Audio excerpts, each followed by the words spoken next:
I will say a little bit about democracy and monarchy in the course of my talk too, but the subject is exploitation, or slightly differently formulated, who exploits who and how.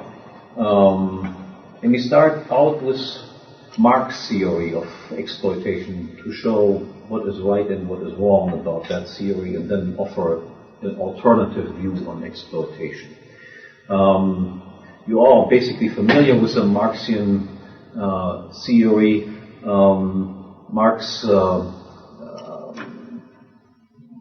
tells us that mankind goes through various stages, necessarily so, slavery, then feudalism, then capitalism, and then socialism. And he claims that 3 of these stages are characterized by the existence of exploitation, and exploitation then disappears in socialism. Now, as far as the first 2 stages are concerned, that is slavery, we do not have to argue whether Marx's description is correct. That's probably incorrect also as a description of the course of history, but nonetheless, it is certainly correct to say that slavery is a system where exploitation exists. There's a slave master and a slave, and the slave master exploits the slave. So there's no debate about that. The second stage is feudalism, and there he argues that serfs that are tied to the soil and cannot run away from the lord who oversees them, that is characterized by exploitation also. Again, classical liberals agree with Marx as far as these 2 stages are concerned, not, again, as far as descriptions of history are concerned, but with respect to the characterization that these stages are characterized by exploitation. Now comes the stage of capitalism, and Marx argues that despite the fact that laborers are free laborers, namely they can work or not work for some employer, capitalism is also characterized by exploitation. Now, what is his argument for the existence of exploitation under a system where laborers can or decide not to work for somebody else? His argument is correct as far as it goes. He points out the following thing. Let's assume we have a worker who works in an apple orchard or so, and his payment is also in the form of apples. So he produces, let's say, 100 apples per week, and his wage payment consists only of 80 apples that he receives. And then Marx points out this difference: 80 apples he receives as wage payment, and 100 apples he produces. This difference of 20 apples is the surplus value that the capitalist exploits, extracts from the laborer. Now, it is correct, the observation that the wage earner is paid less than the value of the product that he produces is certainly a correct observation. The question is whether this constitutes exploitation or not. And the answer is it does not. It does not constitute exploitation for the following reason. We have to ask simply the question: why did the laborer agree to such a deal? And the answer is the laborer agreed to this deal despite the fact that he knows I can also get 100 apples paid, provided that I am the owner of the apple orchard. I have planted the trees, and then if I plant the trees and am the owner of the apple orchard, then of course my remuneration would be the full 100 apples that will be produced in the course of a week. So why didn't he do this? Why didn't he insist I get 100? The answer is he would have had to wait longer to get 100. Namely, it would have taken longer to build the apple orchard, in order to get the 100 apples. Instead, he doesn't have to wait that long. He decides, in order to get quicker to my result, to my wages, I only accept 80 and sacrifice 20. This is a phenomenon of time preference. Present goods, or goods in the immediate future, are more valuable than future goods, goods in the far distance. So what the laborer demonstrates is simply the preference of 80 apples in the immediate present over 100 apples in the distant future that he could have received if he had become a capitalist, owner of an apple orchard and so forth himself. So because of that, there is no exploitation whatsoever. Now I want to present an alternative theory of exploitation, the Libertarian theory or the liberal theory of exploitation. As I indicated, as far as slavery and serfdom is concerned, they agree, but they say capitalism is not characterized by exploitation. The surplus value is a result of time preference, preferring present goods over future goods. But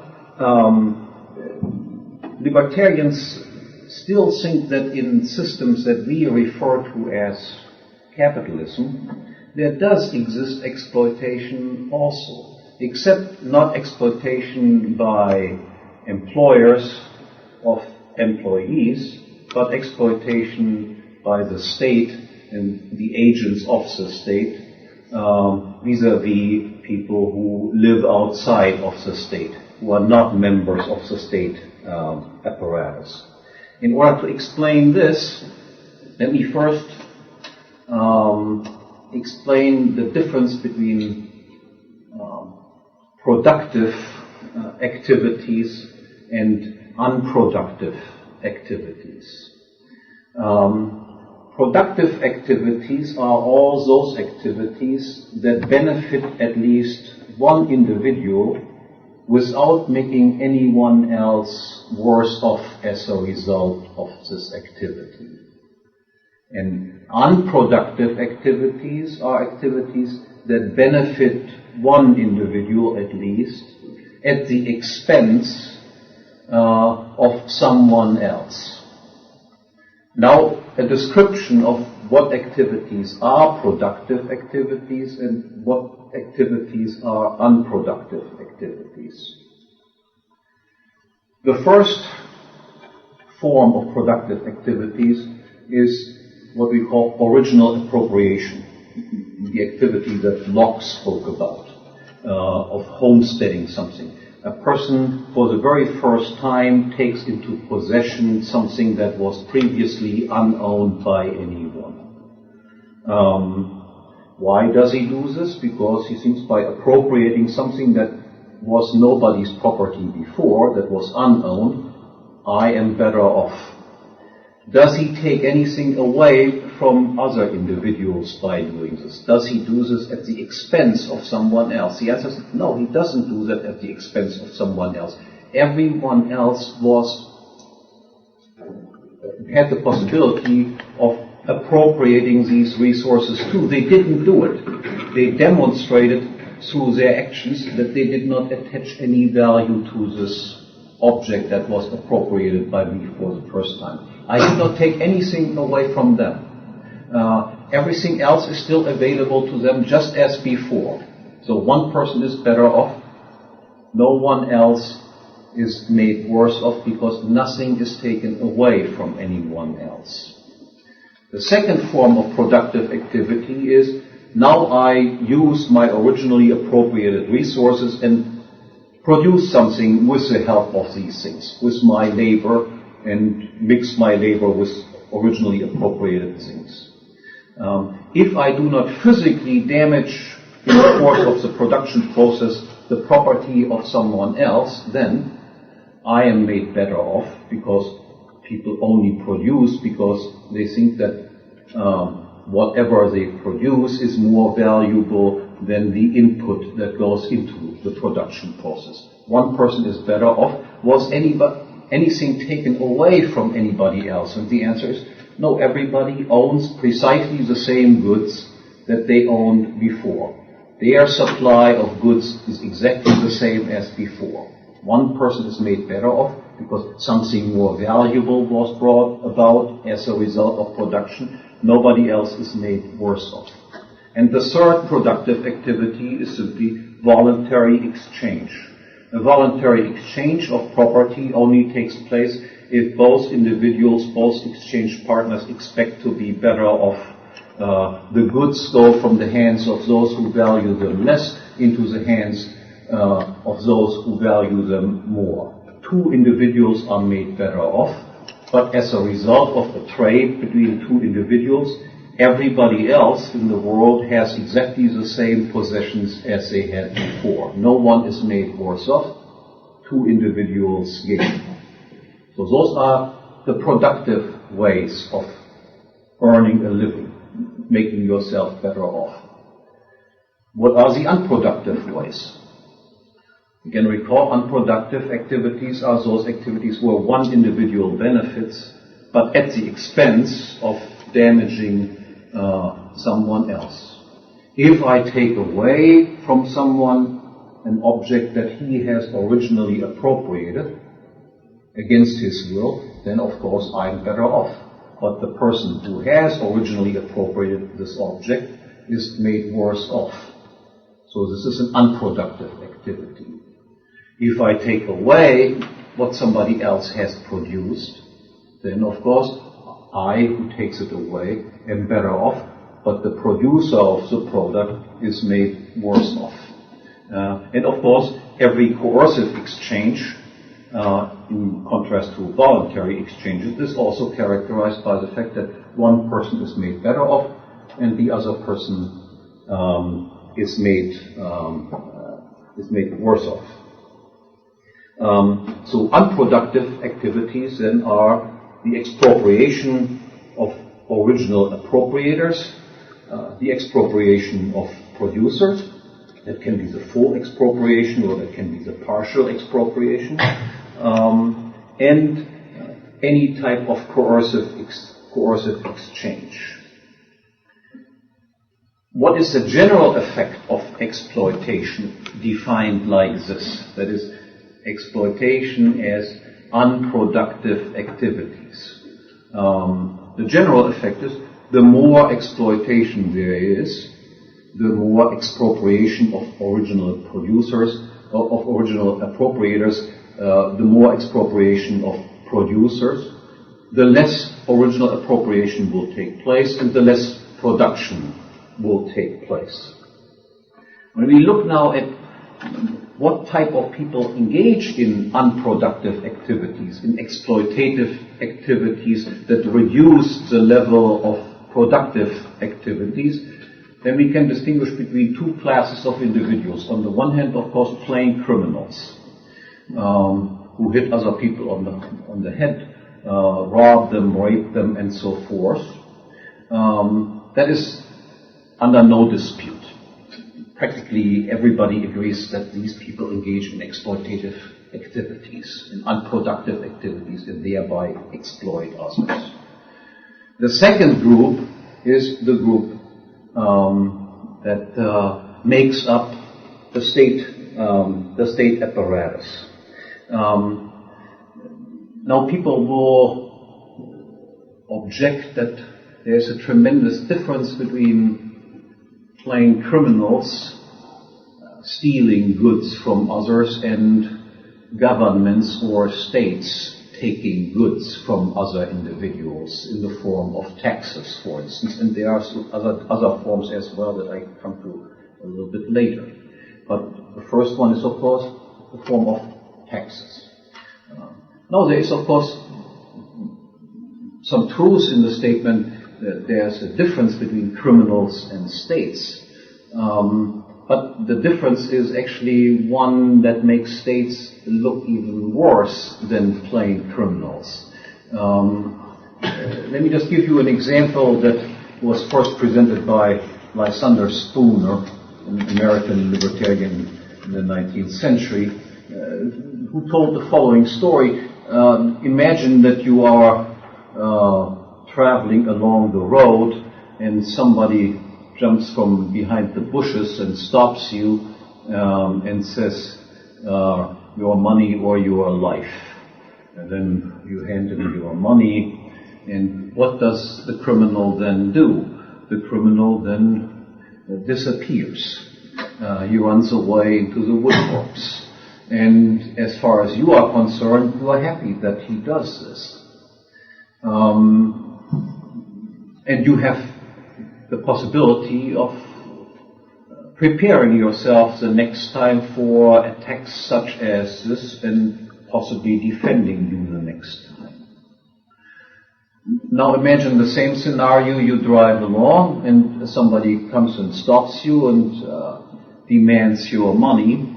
And once he is done stealing your money, then he does not disappear into the woodworks, but he says, next week we will see each other again.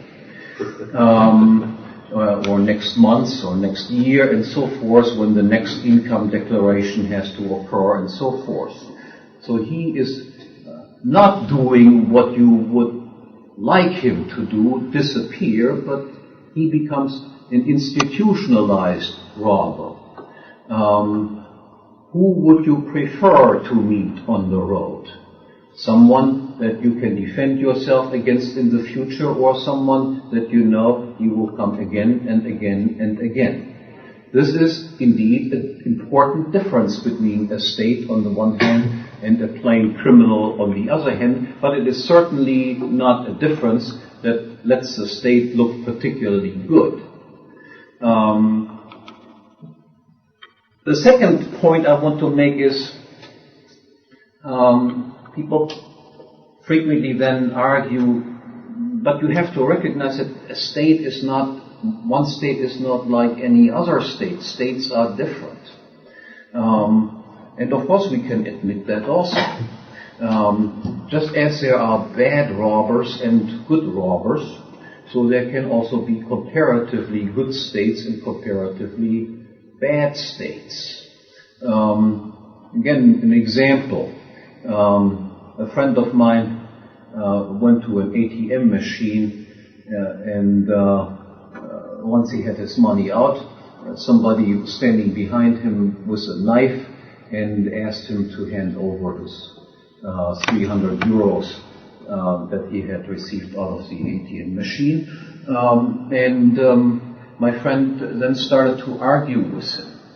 So he gave him the $300 and said, but it is late at night.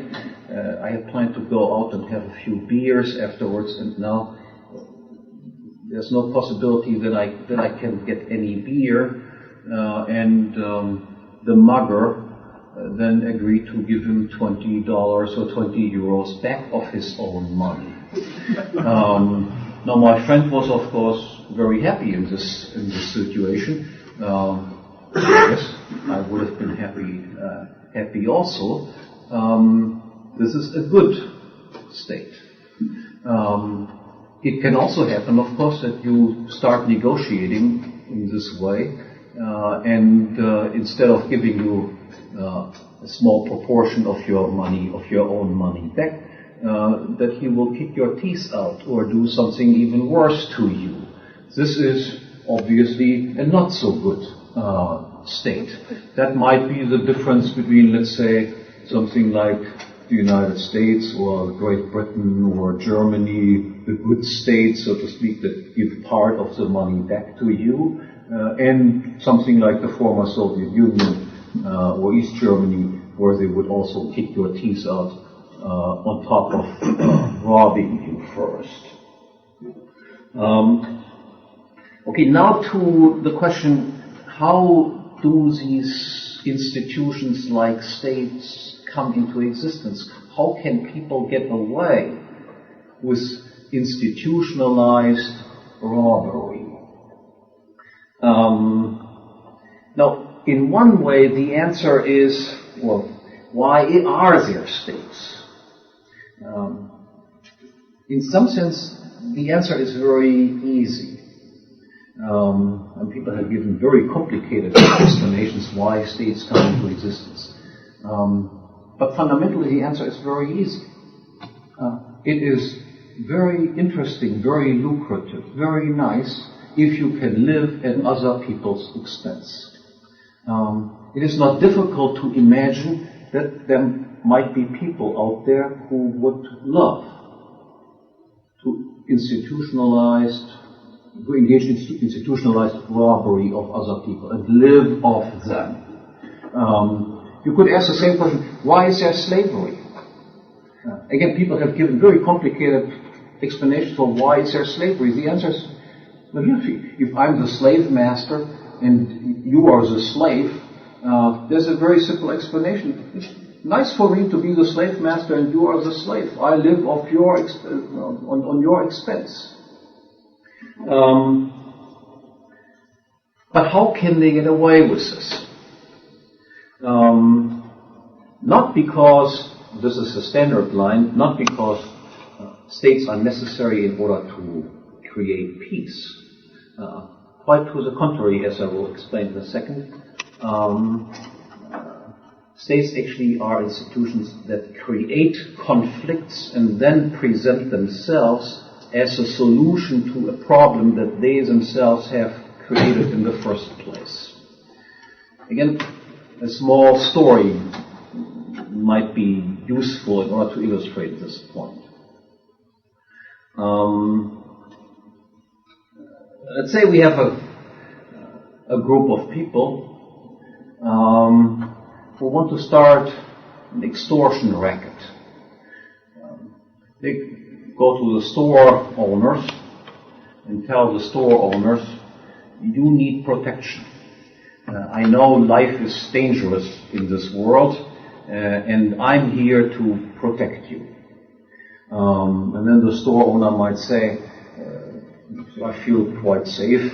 Nothing much has happened, and if something happened, I'm prepared to defend myself. And the people disappear. Next day, the store owner comes to his store and sees that all his windows are smashed. The store is vandalized and so forth. And a few hours later, the same people reappear on the scene and ask the store owner the same question. Do you need protection?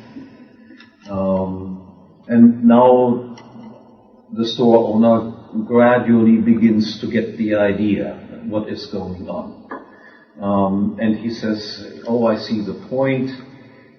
Yes, of course, I'm willing to pay you something so that you will give me protection, meaning that you will not smash my windows and vandalize my store tomorrow. Now, what would we expect this protection racket that has begun its work like this to do in order to stay in business? They must offer something of value to the person that they protect and who pays taxes to them. What do they offer them in return? Now, obviously, in every territory there can be only one institutionalized protection racket. You cannot have competition in the field of protection rackets. If there would be dozens of protection rackets operating in the same territory, there is simply nothing left that you can steal and rob and so forth. So every protection racket has, of course, an immediate interest to be a monopolist protection racket in a particular area. And this implies, of course, that the protection racket will protect the store owner from other potential protection rackets, from other plain criminals that come along.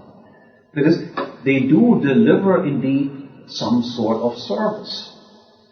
But we can also see that they have an incentive, of course, not to be too good in combating crime committed by other individuals. As a matter of fact, their interest would be there should be a stable level of criminal activities going on, because only if there's a stable level of criminality going on, do the people have the feeling we do need this protection racket in order to keep this menace in check? So there is some sort of service delivered on the part of the protection racket. The second thing, all states emerge somehow like this and go now by and large through the same sequence of steps. Obviously, the next thing that the protection racket must do is they must also not only monopolize violence, they must monopolize also judgeships. They must monopolize the judicial system. Imagine in this protected area there are still different judges operating. Then it would become very quickly apparent that what the protection racket does will be condemned by various judges, by various arbitrators, as something that is illegitimate. So what you must do is eliminate all possible alternative judges in your territory. All judges must become part of the protection racket itself. And then, of course, they will find that whatever the protection racket does, whenever they collect their taxes and so forth, that is perfectly legitimate, is only the just compensation for the wonderful protection that they receive from this institution and so forth. So monopolization of the judicial system is the next step. The next step is to monopolize traffic and communication systems. You see, the protection rackets, the agents of the protection rackets who come and want to collect their money, still must move on roads and paths that are owned by other people. They must gain entrance to the premises where they begin their looting activities. In order to make sure, however, that they can enter every house, every premise without any difficulty whatsoever, it is necessary that streets which initially were privately owned must become public property, must become the property owned and controlled by the protection racket itself. Then the employees, the agents of the protection racket, can enter any premise without any difficulty whatsoever. Next point, in order to gain legitimacy for the protection racket, is to monopolize the educational system. Again, initially, of course, education was nothing that was in the hands of the state, that was either privately organized or by churches, similar institutions. What the state needs, however, is the correct training of the people. We emphasize how important a favorable public opinion is. The protection racket consists only of a relatively small number of people, and those people who are exploited by them are a huge majority of people. How can you,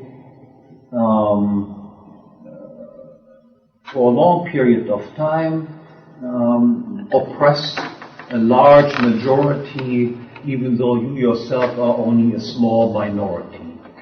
And the answer to this has been given hundreds of years ago by David Hume and people before, Etienne de la Boétie. only by opinion. That is, only if you get some sort of cooperation on the part of the exploited, so that they do not resist the attempts to continuously rob you and exploit you.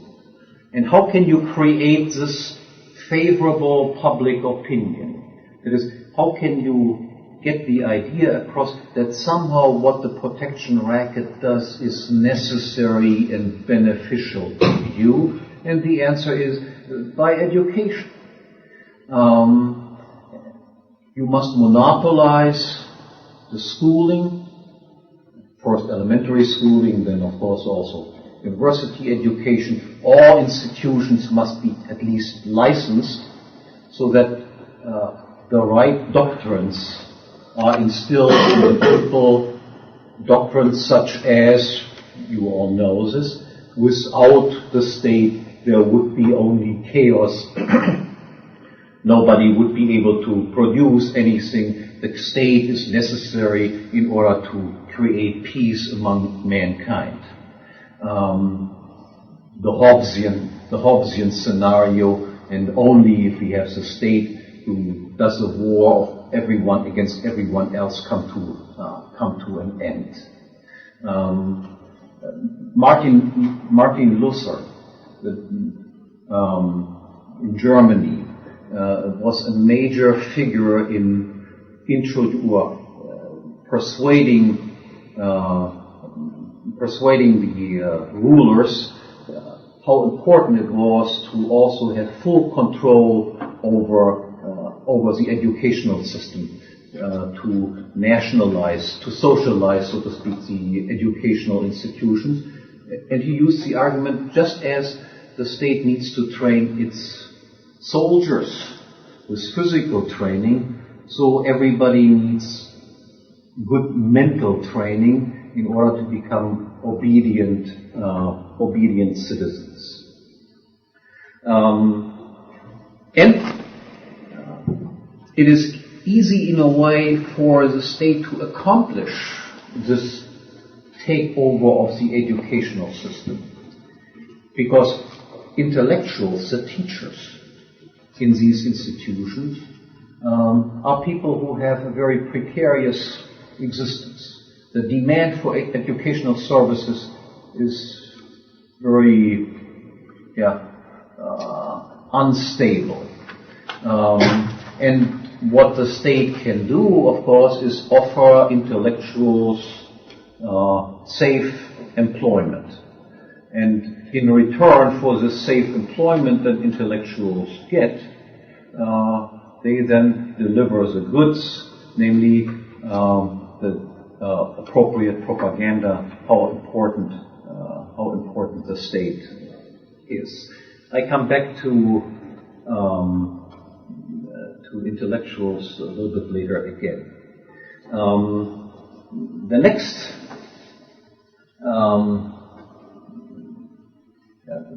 next step that all states went through brings a huge advance in the degree of exploitation. That comes with the monopolization of money and banking. States have basically two sources of income nowadays. One is taxation, and the other one is printing up money. That is engaging in the same activity that a counterfeiter engages in. You can create money out of thin air, basically. It costs almost nothing to print it, so to speak. And then you can turn around and buy yourself some real assets with it. Imagine you would have this power. You would be, and you realize that every state has reached this power. We have not a single state where it is not the case that they have a bank, a central bank, that has a monopoly of issuing money. Nobody else can print money except they can do it. Everybody else is a criminal who does it. imagine I would make you the sole printer of British pounds. Nobody else can do it. What would you do? And the answer is, of course, you will start printing immediately. It costs you nothing. You can turn around, buy yourself a Mercedes and all the rest of it. Not only that, you will also realize that you have far more friends than you ever imagined, who also come to you and say, look, you seem to have the magic wand. Mercedes for me would be nice too, or BMW, and need a bigger house than the one that I'm living in right now, so please help me. The central banks in every Western country are the biggest employers, for instance, of economists. Universities, but central banks employ even more economists than any other institution. These economists, of course, now are used as propagandists in order to explain to you how useful this activity of the state is to be able to print money out of nothing. And of course they have a very selfish reason. Imagine they would not explain this. Then they would be out of a job very quickly. So it is easy to see again why they would cooperate in a scheme such as this. Let me digress for a moment and briefly address the question, does the current financial crisis indicate a failure of capitalism, or is that not a failure of the state again? Now, look at it this way. When you ask normal people how banks can give loans, then most people think, and look, I as a naive person thought that myself when I was young too. It's like you can only extend a loan to somebody if you have previously somebody who has saved up the money. So somebody must save it, and then these saved funds can be given to somebody else. No risky loans can be given away like this. You will be very careful to whom you loan the money, because you need the savings in order to do it. And deposit banks, if you have deposit accounts, most people think are accounts where you put your money in the bank and you remain the owner of the money that you put in the bank. That's what a deposit account is. If you have a savings account, then you know, of course, I have saved, I cannot immediately get it back. This will be loaned out. Because it is loaned out, I will earn interest on it. Now, you can, however, as a banker, be tempted to do this. You can be tempted to simply issue tickets. If you deposit money in a bank, you get a deposit ticket. And these deposit tickets people accept in exchange if they have absolutely no doubt that they can be redeemed into the real thing sitting in the bank.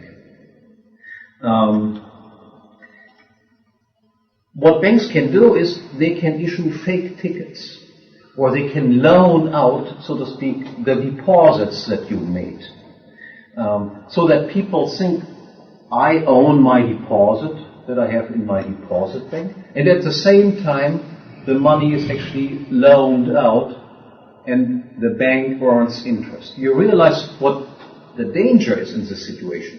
If the owner of the deposit would come and want to get his money back, and the money is loaned out and has not been returned, then the bank is bankrupt. It cannot work. Now, as long as you have competing private banks that do this sort of stuff, that engage in fractional reserve banking, that is to say, they do not have as much money in the bank as they say that they do, they cannot even, while they might try this, it is a very dangerous thing to do.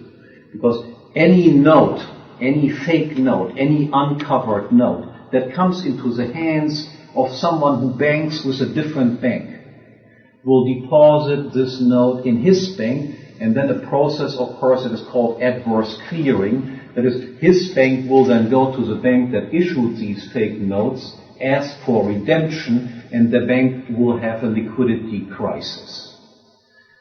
So, under a system of so-called free banking, we have no central bank, we have competing banks, but they engage in fractional reserve banking. It is very difficult to do this. So all bankers basically lobbied to institute a central bank which would allow them to engage in coordinated inflation, in coordinated expansion of the money supply. This central bank, I mentioned that all states have this central bank is then the only one that can bail out the banks that get into liquidity crisis. But only because you know there is a central bank in existence, will banks then expand riskier and riskier and riskier loans because they know if the crisis comes. That is, if the depositors want to have their money back, the money is not there, it is loaned out, will not be paid back by those people who have received the loans because bad loans have been given. There is always a central bank that bails me out. So the crisis that we have right now is precisely caused by the existence of a central bank, and even more strictly speaking, by the existence of something like fractional reserve banking. Use a slightly different approach to explain what the problem with fractional reserve banking is. Fractional reserve banking allows, so to speak, the practice of printing up more property titles than there is property. Look, you can have a car and you don't take possession of the car. So you have a title to a car, but the car is somehow standing in the car lot. The owner of the car lot can rent out this car even though you are the owner of the car, and collects fees for renting out the car. If I come, however, and want to take possession of my car to which I have a title, then the car is not there. More titles to property are brought into existence than property exists. In no other area except in the field of money is this considered to be a legitimate practice.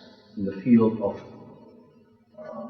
warehousing corn or wheat or whatever, this type of practice is considered to be illegal. In the field of banking, of money, it is considered to be a legal activity.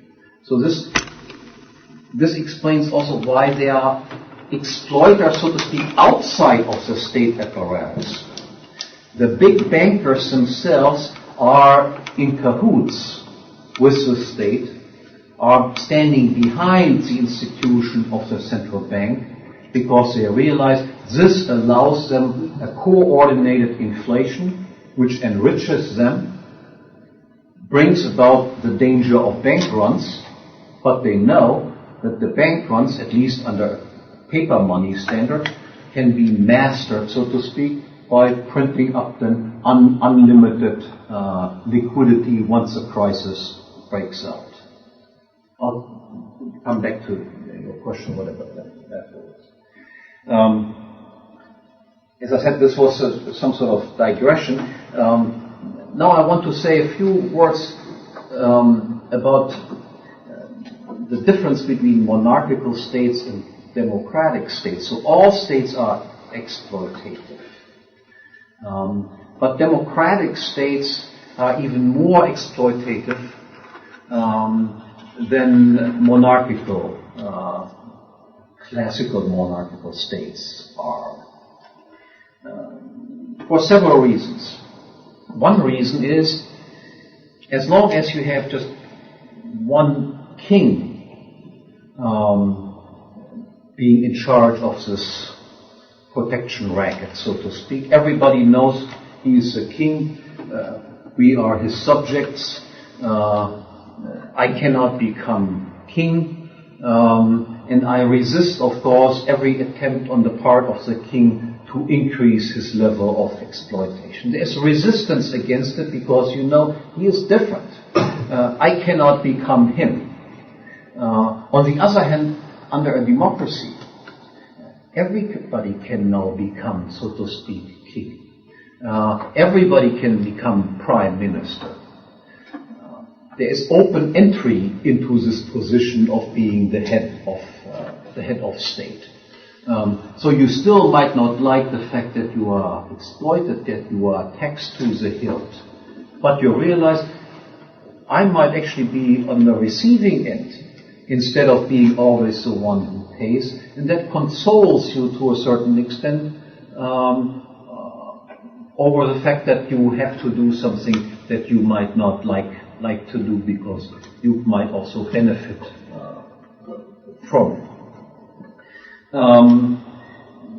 The second, so resistance is higher under monarchy against increased exploitation and lower under democratic conditions. The second important difference is once you have democracy in place, one man, one vote, the demands for income redistribution will become far greater than they were under monarchical conditions. Like two little stories that indicate this. Imagine, for instance, we would have a world democracy. One man, one vote, one woman, one vote. On a worldwide scale, we have a world state. Then what you can predict is we will get some sort of Indian-Chinese coalition government simply by virtue of the number of people. And what will this democratically elected government do in order to be re-elected? They will, of course, decide that a massive income redistribution from the Western world to the developing world is necessary. After all, they have almost nothing and we have plenty of stuff, so a huge income redistribution will be set in motion. Precisely the same thing has taken place within all individual states in the course of the 19th century as the franchise was gradually expanded. Initially, the franchise was restricted to property owners, actually to major property owners, and the age restrictions were quite high. Because people had an idea of what would happen if everybody can vote. That is, those people who have nothing or have little will vote themselves the property of those who have more than they themselves have. This is precisely what happened in England, what happened in Germany, what happened in the United States, and so forth. That is, classical liberal parties, which were initially at the beginning of up to the mid-19th century or so, the dominant political force, became increasingly less important, and socialist parties or social democratic parties became more important, and even the program of the classical liberal parties gradually changed to social liberal parties as more and more people were allowed to participate in the voting. Another important difference that I should point out is that under democratic regimes, the rulers become more short-sighted. They are interested more in short-term exploitation as compared to monarchical regimes. For the following reason: imagine the king considers the country, so to speak, as his private property, whereas a democratic politician is a temporary caretaker of the country, and that has profound implications as far as his behavior is concerned. Again, imagine in one situation I would make you the owner of a house. That is to say, you can sell the house in the market and realize what price you would get for the house. You can determine who inherits your house and so forth. And in the other case, you have an identical house.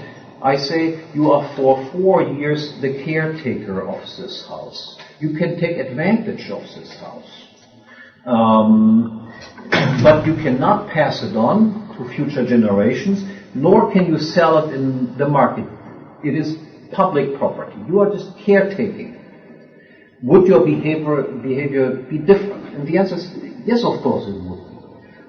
The owner, whatever he does with the house, will always be interested in what will be the repercussions of what I do right now with the house as far as the capital value of the house is concerned. What would be the consequences for the price that I can get if I were to sell the house in the market?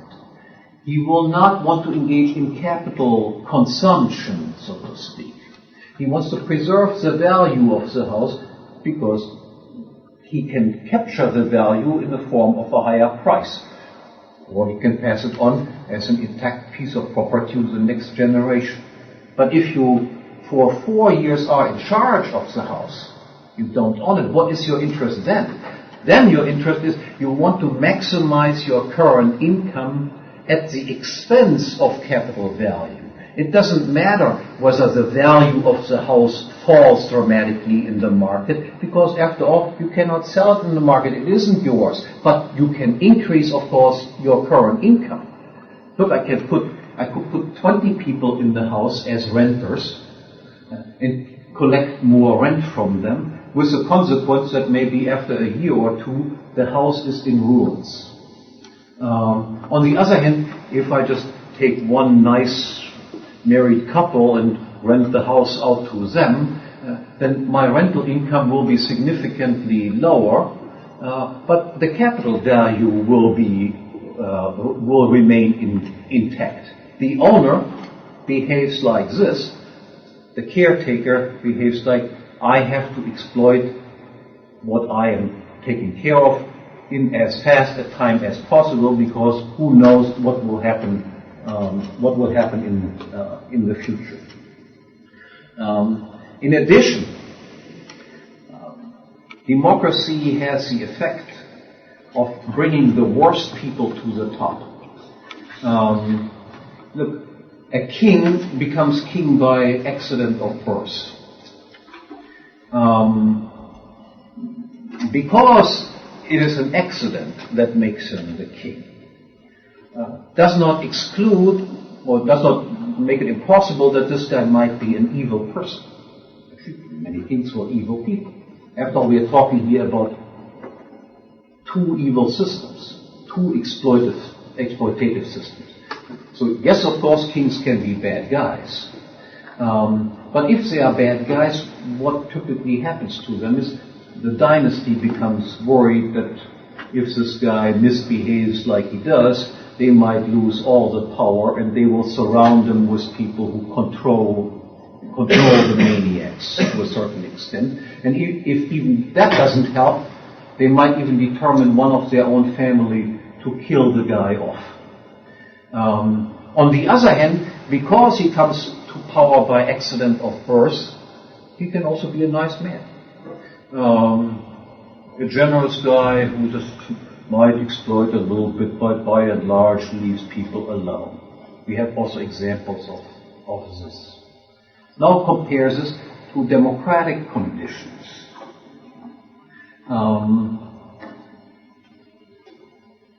Competition is not always good. Competition is always good when it comes to the production of goods. Then, if we are dealing with the production of goods, then competition has a result of increasing the quality of products and lowering the cost of production. But competition is not good when it comes to the production of bads. That is, those things that states produce. You can recall, states live off taxes and of counterfeiting activities. Those are not goods. So we don't want to have competition in that area. When it comes to the production of bads, monopoly is good. competition, when it comes to the production of beds, monopoly is good and competition is bad. You would not want to have competition. Who is the person who is the best at beating up other people? Or competition, who is the best commandante of some concentration camp? There you would want to have inefficient people, as inefficient as they can possibly be. But democracy is, of course, competition in the production of beds. Who rises to the top? Smart people who are good at demagoguery, who promises everything under the sun, knowing full well that there's no way that they can possibly keep their promises. Imagine you would be a politician who would say, I will not take any money from the rich and give it to the poor. I will not engage in any income redistribution. Can anyone who just has a campaign with these slogans ever hope to become elected to any high office? And the answer that is absolutely unthinkable. That might be something that can happen in a small village. And that because of that, people like Rousseau, who were defenders of democracy, of course, thought always of democracy only in very small units, where everyone knows everyone else and is ashamed that they vote themselves the property of others. But in a society with millions and millions of people, where nobody knows from whom you steal, of course, all moral inhibitions disappear, and people are willing to vote themselves the property of everybody else who they think is better off than they themselves. So under democracy, you have almost a guarantee that only evil characters will ever rise to the top. And in addition, the likelihood that those evil characters will be killed off like kings were killed off when they turned out to be evil people is relatively low, because people always hope, oh, it will be just the next election, and in the next election, then finally the good guy will come to power. My guy will come to power instead of the bad guy that is currently running the business. Okay. Now, what can we do about all this? What we can do about all this is that people have to develop some, what we can call clear class consciousness. You know that Marx, of course, had this idea of people have to have a class consciousness as well. His idea was, of course, the workers have to feel we are the exploited and the capitalists are the exploiters, and then by uniting in their common consciousness, class consciousness, you could shake off the yoke of the exploiters. No, what we need is, we need also some clear class consciousness. There do exist exploiters and exploited.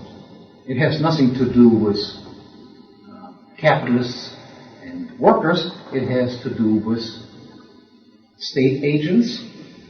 And state agents are also sometimes people who operate outside of the realm of the state apparatus, as you recall, the banks in particular. And on the other hand, people who are the exploited. How can we just make that visible to people who belongs to one group and who belongs to the other group? By a simple thought experiment, at least that is useful to come to this class consciousness. The thought experiment is, imagine for a second that taxes would be eliminated. What would then happen? Would everybody's income go up from after-tax income to before-tax income? That is, from net income to gross income. And the answer is no, of course not. Some people's income would then go up from net income to gross income, from after-tax income to before-tax income. other people's income would go down from after-tax income to zero, or to close to zero. Obviously, we currently do something with the taxes. We pay huge amounts of people out of taxes. Teachers do not pay taxes. Teachers are paid out of taxes. University professors do not pay taxes. They are paid out of taxes. There is a fiction. The fiction is they get an income, they get a income statement that looks like everybody else's. Because people are interested in equality before the law.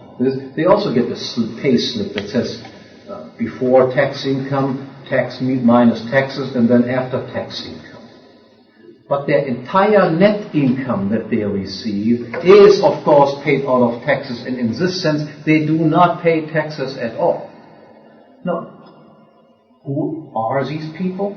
The entire state sector, all public employees, all teachers, all professors, all members of parliament, all welfare recipients, of course, and so forth. It is important to realize this because that helps you understand certain phenomena that otherwise make no sense.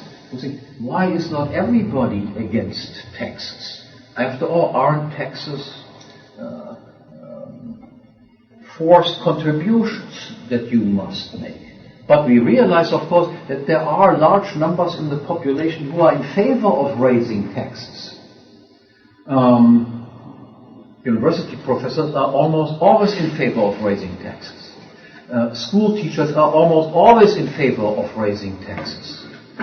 Of course, they present themselves as benevolent people who feel with the people.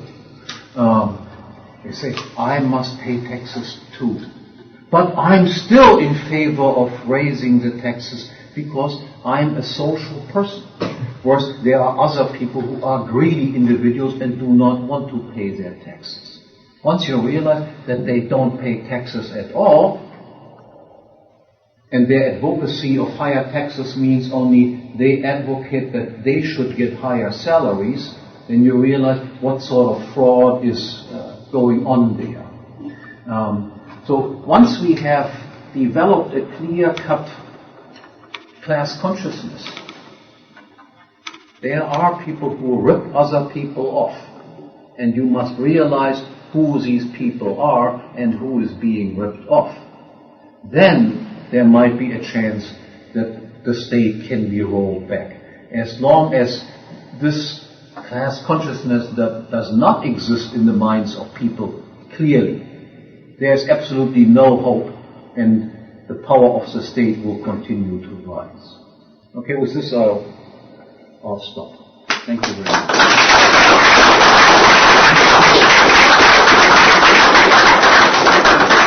Would you like to take some questions? Yeah, I'll take a few questions. 15 minutes or so? Maybe I'll let you pick them. Yeah, okay. Gordon Brown, in the recent crisis, has talked about the need for a new Bretton Woods-style global agreement. I was just wondering what you thought that had the potential to end up in terms of your analysis of... Okay. Very quick. You see that the Bretton Woods system was characterized by the fact that gold still played a minor role in the entire system, insofar as foreign central banks could redeem $35 into an ounce of gold. And the Bretton Woods system collapsed because the United States inflated continuously the US dollar. These dollar amounts partially ended up in the hands of foreign central banks, and then induced by economic advisor of Charles de Gaulle, Jacques Rueff, the French realized the Americans do not have enough gold in order to redeem their $35 per ounce of gold, and a run set in on the American central bank. And then under Nixon, it was under Nixon, the American central bank basically declared bankruptcy. They said, we will no longer redeem. You can keep the paper dollars, but the obligation that we assumed under the Bretton Woods agreement to redeem them 35 per ounce of gold is no longer kept. Now that made it possible that after 1971, worldwide inflation, of course, increased even more than it had increased before. Before there was always this tie to gold. Since 1971, there is no tie to anything. So all countries can basically inflate as much as they want. What they still have to worry about is, however, if I inflate faster than some other country, then my currency will fall in the currency market against other currencies. And the way out of this problem is what the European Union tried to do, so to speak. The German mark was always more stable than other currencies in Europe, not because of any virtue of the Germans, but because of the fact that there was twice hyperinflation in Germany. The public was a little bit more sensitive towards this type of issue. And the other European countries wanted to inflate faster, but always with the danger that their currency would devalue. So the idea was what we have to create is a Central European bank that allows that the euro can inflate faster than the least inflating currency that existed previously, the German mark. The ultimate solution would be to create a world central bank, of course controlled somehow mostly by the United States, I guess.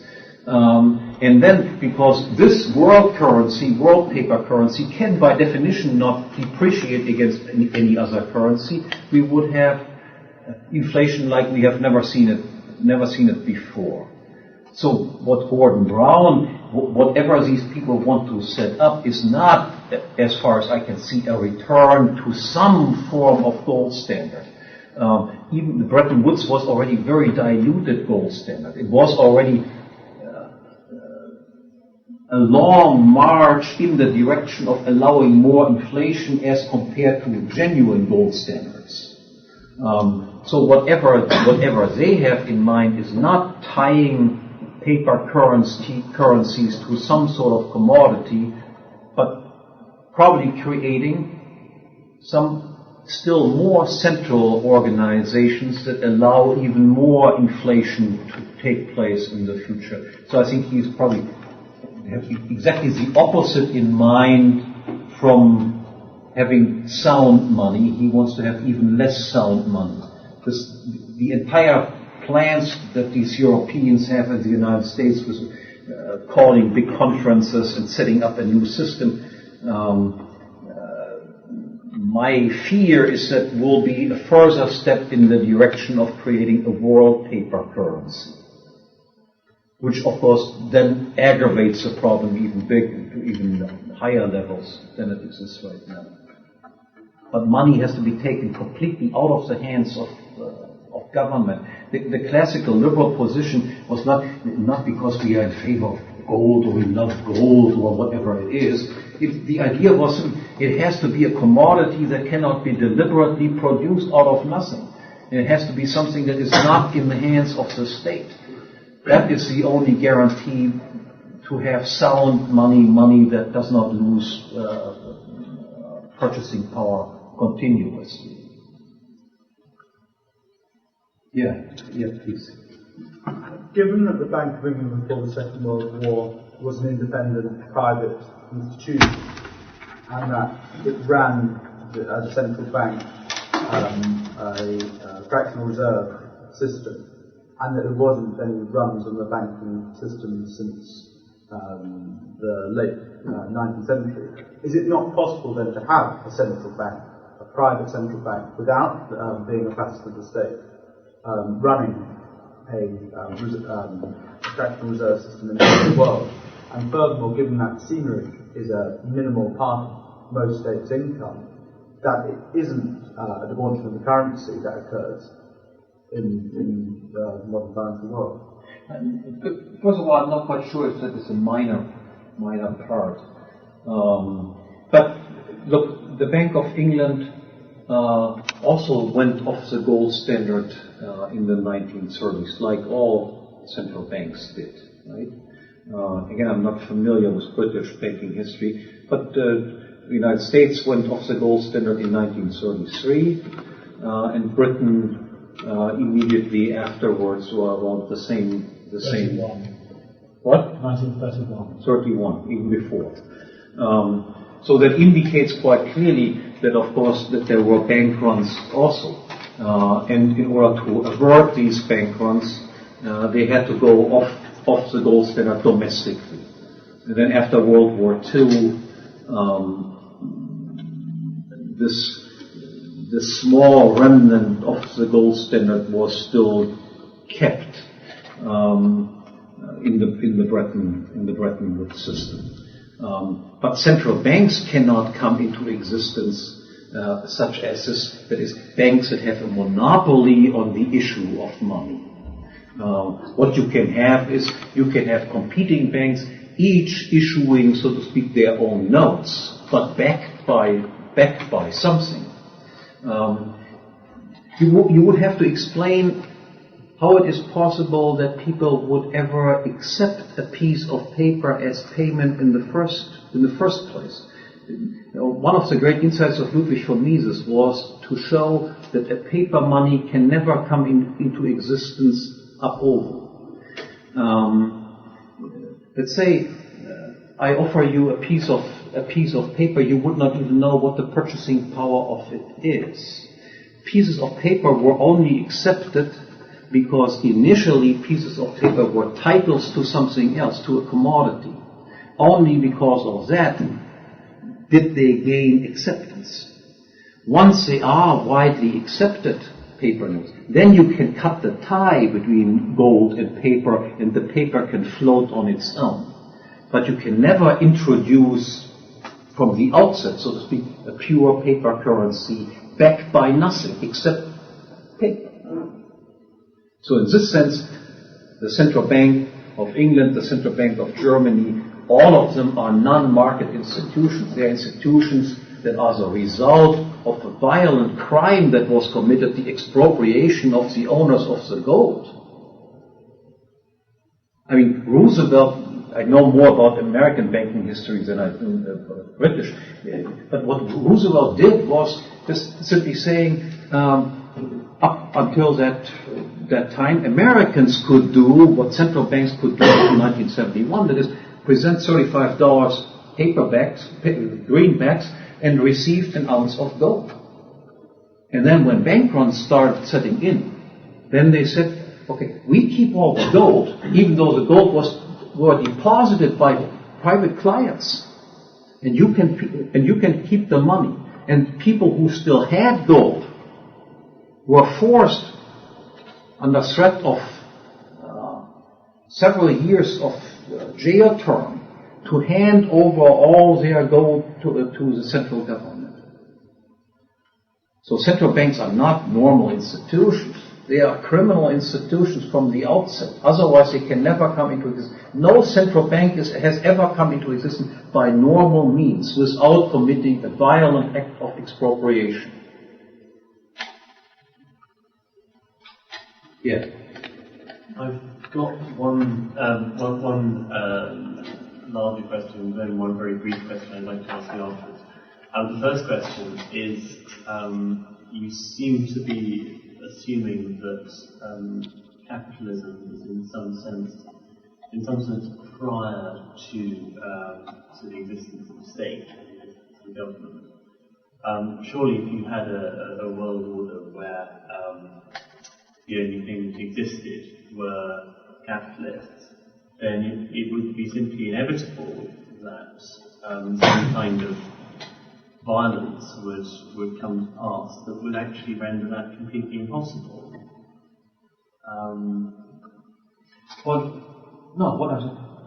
Property and law exist before states exist. States are not institutions that bring about the existence of property and law. So how is the system going to be effectively policed without somebody having a monopoly? Okay, that's it. Look, in the international scenery, we have no monopoly currently either, right? We do not have a world government. Nonetheless, it does not mean that the relationships between German businessmen and British businessmen are less peaceful than the relationship between two British businessmen, despite the fact that there's no monopolist. Look, in Germany, we had until 1871, we had 39 states. And after 1871, we had just one. There were not more conflicts in Germany before 1871 than after. As a matter of fact, if you have a monopolist of law and order, then you can predict that the price of law and the price of law will continuously rise, and the quality of law will continuously fall. Imagine something like this. I tell you, in every case of conflict, whenever two people have a conflict, they must come to you to arbitrate who is right and wrong. That includes even conflicts that involve yourself.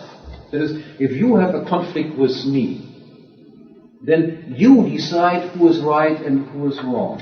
If I have a conflict with him, you also decide who is right and who is wrong. But if you have a conflict with me, you also decide who is right and wrong.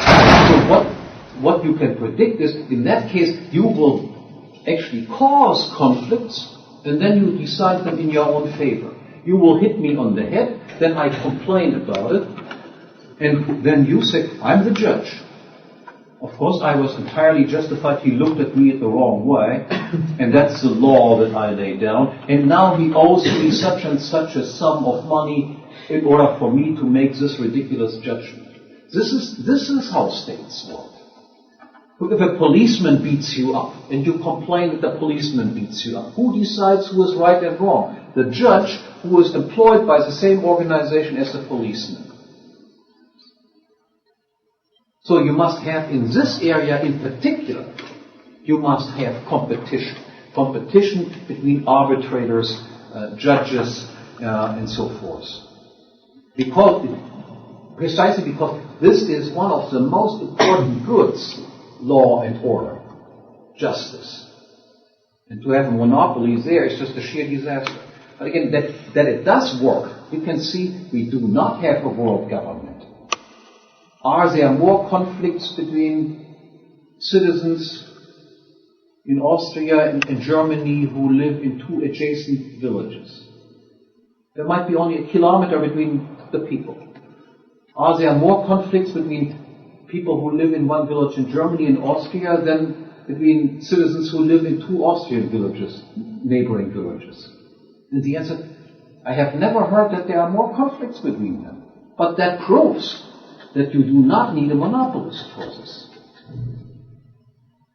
We're slowly running out of time. I think maybe just one more question and that should be it. Yeah. I always have actually a very simplistic question. I'm sure you've had put to you many times. You say that the state is exploitative, but what would you say is that there are many beneficial things that come out of the state, like free education and free healthcare, that a lot of people, if those goods weren't provided by the government, a lot of people wouldn't be able to purchase? First of all, they are not free, right?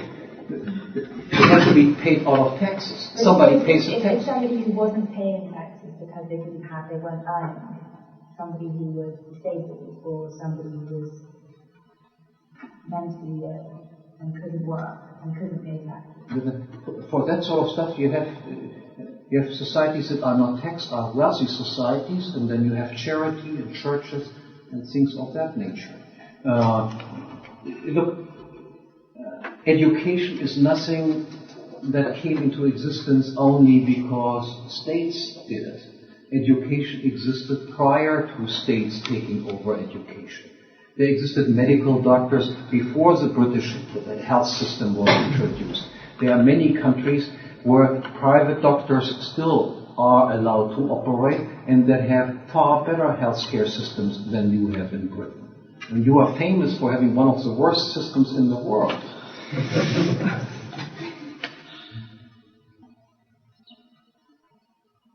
Everything that people want, for which there is a demand, will arise in the market. And let me emphasize this. Whatever is funded out of taxes will be far more expensive than the same thing would be if it would be provided by a market. If I build a private school, then I spend my own money on it, and I will be frugal with my money. I'm very much concerned what will happen to my money, and I'm concerned if I recoup the money that I invested in. If I'm, on the other hand, a bureaucrat, I do not spend my own money. I spend other people's money on something. If you spend other people's money on something, you tend to be very generous. Then you think the school should have this, the school should have that. Wouldn't that be wonderful if there would be nicer carpets, better desks, more computers, and all the rest of it? After all, it's not my money. So, if you build a street, the same thing. If you build a private street, you will be very much concerned about the price of the product and the quality of the product. On the other hand, if you build a public street, you have this perversity in every European country. I'm sure that this exists in Britain the same. You order companies to build the street that guarantee that only the highest possible wages will be paid. That the unions that say you must pay your worker at least whatever, £20 an hour, otherwise you will not get the contract to build the street. Imagine this idiocy. So I build a house, and then two people come and make me an offer. One says, okay, I built you the house here for £100,000, and somebody else says, okay, I will charge you £200,000, but I promise you that I pay my workers extra payment. Would you then build the house, the £200,000 house, only because you know, oh, but the workers were paid 50 pounds an hour, whereas the other one, exploitation, they only paid them 10 pounds an hour. Of course I would go for the 10 pounds an hour and get my house for $100,000. All public buildings are built according to this principle of only the highest wage needs to be paid.